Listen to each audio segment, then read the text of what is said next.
Ayo, monggo dimulai dah, Pak. Assalamualaikum Pak Murtado, Assalamualaikum. Waalaikumsalam. Ada yang bisa saya bantu Pak Ruslan?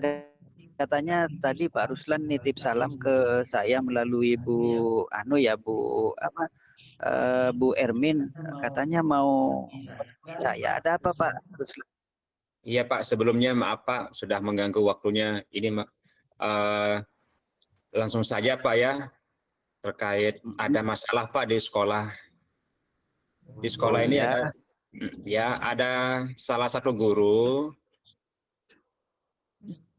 mata pelajaran, orangnya seperti orang yang kalem gitu. Kalau tampak dari casingnya itu kalem. Cuman sering ada laporan Pak dari siswa kalau gurunya ini sering main fisik gitu. Yang fisik, sempat ada yang nangis. Di sekolahnya tidak nangis. Tiba-tiba ibunya nelpon, Pak Ruslan, ini katanya si guru si A ini katanya mukul anak saya. Masa? Iya, ini anak saya nangis-nangis gitu. Itu Pak Mas. Jadi sama teman-teman juga mau menyelesaikan, bingung. Karena apa? Karena dari gurunya sendiri orangnya bisa dibilang keras kepala. Pernah ngomong ke siswanya, kalau memang mau selesaikan suruh orang tuanya ke rumah. Begitu Pak. Iya. Terus Nah, kebetulan itu kan siswa saya kan yang kejadian siswa saya. Saya nggak menyelesaikan langsung ke gurunya. Saya tanyakan dulu ke siswanya seperti apa kejadian. Memang benar adanya. Pernah saya lihat sampai di bawah telinganya itu merah, dijewer katanya. Ada gitu. Kemudian saya konsultasikan atau saya informasikan sama kepala sekolah, dipanggil, diajak ngobrol pelan-pelan, malah makin keras gurunya. Saya kok aneh gitu. Guru ketika berhadapan dengan kepala sekolah sebagai seorang pemimpin gitu, yang tadinya kepala sekolah ngomongnya halus-halus, tapi dia seperti nggak mau disalahkan. Dia nganggap bahwa apa yang dia kerjakan itu benar. Padahal kasusnya sepele. Dia panggil si anak, namanya Firman.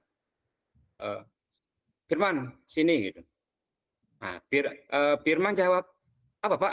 Nah, dengan jawaban apa Pak? Dengan sedikit nada kayak gitu dikira anak itu melawan. Akhirnya dipanggil ke ruangan sendiri, di ruang kalau nggak salah itu kelas 2, di dalam itu diinterogasi. Yang lain nggak boleh masuk, kata siswa yang cerita. Begitu Pak. Terus kalau dari kinerjanya ya kalau ke sekolah itu kalau saya lihat dia santai. Untuk kolaborasi susah. Hobinya ngerokok, ngopi, udah disaksikan sama siswa juga ngerokok, dia nggak ada merasa bersalah gitu Pak. terus Itu begini permasalahan Pak yang saya temukan. Sehingga dia sehingga ke saya kesannya itu apa? Dikira saya nggak senang sama dia gitu Pak. Padahal kalau yang namanya di sekolah kan kita satu tim saling mengingatkan itu kan ya hal yang lumrah ya, tergantung orangnya mau nerima apa tidak gitu. Terus begini Pak Ruslan, dari situasi semacam itu, apa yang sudah dilakukan Pak Ruslan untuk bisa meluruskan permasalahan ini? Apakah Pak Ruslan sudah menemui orang tersebut? Kemudian kalau tadi yang disampaikan oleh Pak Ruslan, katanya sudah sempat dipanggil oleh kepala sekolah. Iya Pak. Tindakan apa yang solusi apa yang diberikan oleh kepala sekolah terhadap anak tersebut, terhadap guru tersebut, atau langkah-langkah apa yang dilakukan oleh Pak Ruslan untuk menyadarkan guru tersebut ya, oknum tersebut. Nah, jujur Pak ya, sampai saat ini juga saya males juga ngobrol sama guru ini gitu.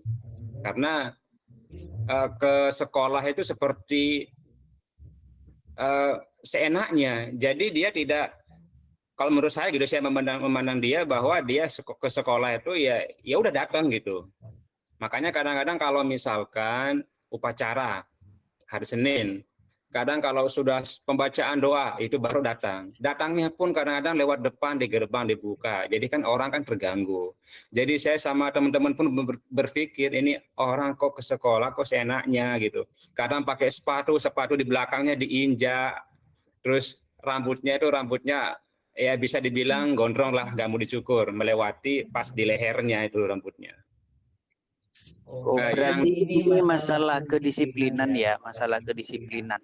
Terkait dengan masalah kedisiplinan ini, apakah sudah ada peraturan atau pembuatan kesepakatan atau aturan-aturan sekolah yang sudah disampaikan terkait dengan disiplin positif oleh kepala sekolah? Kira-kira.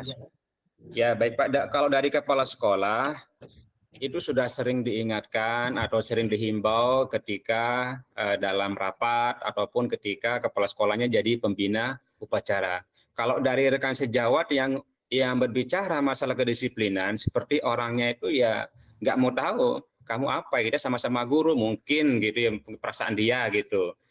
Tapi kalau saya lihat dari kepala sekolah menghimbau, dia tidak ada perubahan, Pak. Padahal sejauh ini saya sama teman-teman, sama kepala sekolah itu bagaimana caranya supaya ini orang, teman kita ini berubah gitu. Makanya setiap hari, ya maaf ya, ini guru mapelnya agama gitu Pak. Agama. Nah, ya agama, maaf ya. Kemudian kita kasih setiap hari Jumat kan kita ada Jumat beriman gitu ya. Yang seharusnya itu menjadi tanggung jawab guru agama, justru guru agamanya itu nggak pernah tampil. Jadi yang tampil itu ya guru-guru yang lain, itu saya sama teman-teman guru yang lain. Itu yang sering mengadakan Jumat beriman. Kenapa? Karena Jumat beriman ini sudah ada dalam kurikulum gitu kan. Dan itu memang harus dijalankan, siapapun yang menjalankan terserah gitu. Yang penting program ini berkelanjutan karena sudah ada dalam kurikulum sesuai dengan visi yang sudah terpampang di sekolah. Tapi kepala sekolah juga punya rencana kemarin. Jadi gini aja Pak Ruslan, setiap ada kegiatan kita libatkan aja. Kita libatkan dia, misalkan ketika rapat atau apa, misalkan ketika ada seminar atau pertemuan dari wali murid, kita ikut sertakan. Jadikan dia bertugas atau panitia, misalkan baca doa sudah gitu. Nah itu kita sudah terapkan Pak. Cuman kalau masalah kedisiplinan, terus masalah kekerasan fisik ke anak itu sampai sekarang tuh masih berjalan. Masih. Iya. Sampai-sampai kemarin gini Pak, kemarin ketika ujian sekolah, nggak ada ujian sekolah ya, nilai ijazah buat anak-anak kelas 6 yang lulus. Jadi ada hampir setengah anak dari berapa anak kemarin? 15 anak itu dikasih nilai itu di bawah 70 sama dia. Nah, alasannya apa? Etikanya nggak baik. Nah, gitu ngomongnya ke guru kelas 6. Makanya saya juga bingung, ini kok guru mempermasalahkan etika anak, tapi kok nggak mencerminkan ke pribadi dulu gitu, dianya seperti apa gitu Pak. Terus begini Pak Ruslan, pernahkah Pak Ruslan mendatangi rumahnya di luar jam sekolah untuk berbicara dari hati ke hati, atau apa yang sudah dilakukan Pak Ruslan dan teman-teman di sana agar orang tersebut bisa merubah perilakunya? Katanya tadi disampaikan bahwa anak-anak diberi nilai sesuai dengan perilaku yang mereka tampakkan secara kasat mata. Kemudian sedangkan dia sendiri berbanding terbalik dengan apa yang diperlakukan terhadap anak. Apa yang sudah dilakukan Pak Ruslan dengan teman-teman untuk bisa merubah perilaku tersebut atau merubah mindset orang tersebut? Ya, kemarin terkait nilai itu Pak ya, biar guru ini merasa dihargai, dihormati gitu sama siswa, sehingga saya sama guru kelas 6 itu menyuruh semua anak-anaknya kelas 6 itu udah gini aja sekarang kalian, meskipun kalian tidak merasa bersalah, meskipun kalian tidak punya masalah sedikit pun sama gurunya, udah minta maaf aja. Akhirnya anak-anak kelas 6 itu minta maaf sampai kayak sungkeman kayak gitu ke guru agamanya. Padahal gurunya sendiri ya seperti kayak gitu. Gitu. Akhirnya dengan rencana kan tujuannya kalau misalkan anak-anak kelas 6 ini minta maaf, jadi guru ini merasa dihargai, diakui gitu di sekolah. Ya tapi tetap gitu, apa namanya, masalah kedisiplinan belum ada perubahan. Padahal kita sudah dalam rapat juga bahwa guru itu harus paling tidak 10 menit sebelum jam 7 harus standby di sekolah. Karena kita sudah menerapkan apa namanya 5S itu ya, salah satunya itu adalah menyambut siswa di depan gerbang sekolah. Nah, kadang-kadang guru ini Pak, apa namanya, datang, kita nggak tahu datangnya, tiba-tiba di mana gitu, kemudian terus tiba-tiba hilang gitu, nggak ada gitu, tanpa pengetahuan teman-teman, jadi kita bingung, siswa nyari mana Pak Guru Pak, nggak tahu kan di kelas, nggak ada katanya. Jadi menghadapi guru seperti itu bingung juga. Kepala sekolah sampai saya, sampai teman-teman juga, terutama saya sama kepala sekolah, karena ini salah saya juga Pak. Karena memang guru ini masuk dulu ketika saya PLT begitu Pak. Jadi saya merasa bersalah dan apa namanya, karena saya tidak mencari tahu dulu seperti apa orangnya gitu, karakternya seperti apa. Ya itu, jadi saya merasa bersalah juga. Tapi sampai sekarang kalau saya melihat belum ada perubahan yang signifikan pada dirinya itu Pak. Padahal kita sudah apa namanya melakukan segala hal sudah. Terus sempat apa namanya terbesit dari pikiran teman-teman gitu ya, termasuk saya juga. Saya kok pengen dia keluar ya dari sekolah ini gitu. Gitu Pak, apakah saya salah kayak gitu Pak ya? Punya pikiran kayak gitu? Begini Pak Ruslan ya, mungkin saya bisa sedikit tahu terkait dengan orang tersebut. Cuma yang ingin saya tahu, karena tadi Pak Ruslan sudah menyadari akan kesalahannya karena itu menjadi tenaga pendidik di sekolah tersebut ketika Pak Ruslan menjabat sebagai PLT. Kemudian langkah jangka panjang, jangka pendek, apa yang akan Pak Ruslan lakukan untuk menebus dosa yang dilakukan oleh Pak Ruslan? Kira-kira apa Pak ke depan ini yang akan dilakukan lah untuk menebus kesalahan Pak Ruslan apabila ini dianggap kesalahan oleh Pak Ruslan sendiri?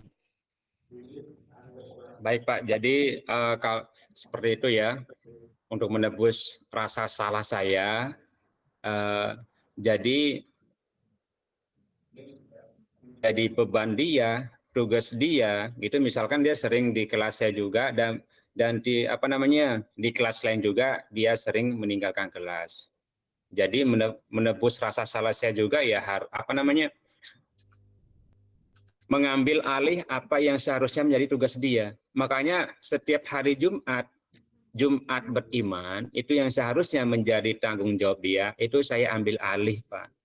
Jadi setiap begitu hari Jumat, saya sama salah satu guru juga, namanya Pak Emil, itu saya selalu berdua mengambil alih apa yang seharusnya menjadi tanggung jawab guru itu, ya saya laksanakan. Gitu. Kemudian ketika misalkan dia sering nggak masuk di kelas saya ketika misalkan pelajaran agama, itu saya isi apa yang saya tahu gitu. Kalau misalkan tidak, kadang gurunya juga pun tidak pernah nulis di papan gitu. Jadi saya bingung gitu. Kadang-kadang anak juga gurunya sering nulis nggak di papan tulis, tidak pernah. Jadi siswa juga hanya sekedar disuruh baca buku yang ada di kelas, kemudian kasih tugas, sudah, habis itu keluar katanya. Gitu, Pak. Iya, itu kan solusi jangka pendek ya. Ketika orang tersebut tidak masuk, maka langsung digantikan oleh Pak Ruslan dan Pak Emil. apabila ini dibiarkan, ini kan akan terus berlarut-larut. Apakah ini Nah, akan dibiarkan? Langkah-langkah selanjutnya jangka panjang ke depan, ini apa yang akan Pak Ruslan lakukan untuk memperbaiki kondisi ini? Nah, jangka panjangnya strategi saya kemarin saya sudah konsultasi sama kepala sekolah, sama teman-teman, dan memang sedikit apa namanya, saya juga nggak bisa menuntut banyak kepada guru ini karena masih statusnya itu kan sukuan gitu Pak ya. Tapi Oh, meskipun sukuan itu kan ya tidak panas juga kita seenaknya di sekolah gitu kan, berbuat semena-mena kepada siswa gitu kan. Nah, kemudian kemarin sudah saya apa namanya, melakukan atau merencanakan mencari guru pengganti. Nah, guru pengganti ini harus ASN. Nah, karena kalau ASN bagi saya itu pasti dia punya rasa tanggung jawab yang penuh terhadap siswanya ataupun terhadap teman sejawat dan sekolah. Nah, kemarin sudah berhasil. Ada yang apa namanya ngajar di Kelatakan, itu mau pindah ke Melandingan karena dia orang Cilomukti, guru agama P3K. Itu sudah saya laksanakan. Saya sudah berbincang sama beliau, mau katanya. Nah, saya langsung berusaha mengkonfirmasi kepada Pak Korwil. Pak Korwil juga mengusahakan, gitu, deal. Nah, dan ternyata kemarin setelah dicek, guru ini ternyata dia pernah diajukan pindah ke Melandingan, tetapi ke desa Selomukti, sesuai dengan KTP-nya katanya Pak. Dia nggak bisa ke Melandingan Kulon, tapi harus ke Selomukti, sesuai KTP katanya. Nah, tapi saya juga langsung ngobrol sama orangnya, gini aja dah Pak, nggak apa-apa, sampean pindah ke Selomukti dulu. Nah, ini sekolah Selomukti dari rumahnya katanya di Selomukti 4, Pak Murtado, jauh dari rumah. jauh. Nah, kemudian gini aja Pak, nggak apa-apa pindah ke Selomukti dulu, nanti kalau sudah di sini baru mengajukan lagi ke Melandingan Kulon. Itu Pak rencana saya kemarin yang sudah saya lakukan sama kepala sekolah. Bisa dibilang apa namanya, ada peluang lah, insya Allah ada peluang. Itu jangka panjangnya. Oke, berarti sudah ada solusi-solusi yang